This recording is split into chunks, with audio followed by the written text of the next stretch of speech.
একটি মেয়ে সুধামণি চরিত্রে আমি কাজ করেছি। আমি চরিত্রটা যখন করতে গিয়েছি তখন আমি ডোমপাড়ায় গিয়েছি, ওদের কালচারটা জেনেছি এবং ওদের নেচার,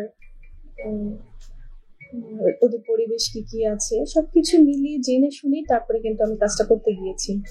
আসলে ওই মুহূর্তে আমি চরিত্রের মধ্যেই ছিলাম। সুধামণির চরিত্র আমাকে কাজ করতে হয়েছে, যেহেতু আমাকে স্ক্রিন ফুটিয়ে তুলতে হবে।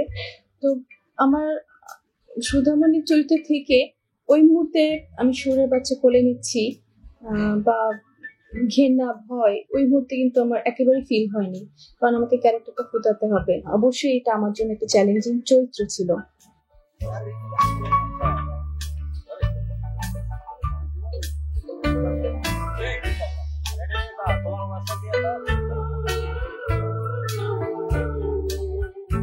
গঙ্গা যাত্রা ছবিটা একটি ডোম পরিবার, একটা পতিতা, একটি মুসলিম চরিত্র, একটি হিন্দু চরিত্র, এর সমন্বয়ে এই ছবির কাহিনী।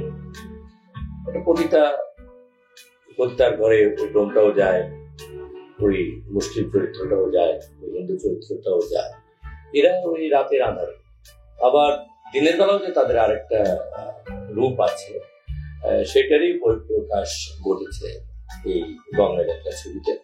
একটি সামাজিক প্রেক্ষাপটের ছবি, যার কারণে এখানে যে চরিত্রগুলোকে ডিমান্ড করছিল আমি সেদিক থেকে মনে করেছি পপিকে নেওয়া জরুরি, ফেরদৌসকে নেওয়া জরুরি, এবং ওই কবিতা চরিত্রে শিমলাকে নেওয়া।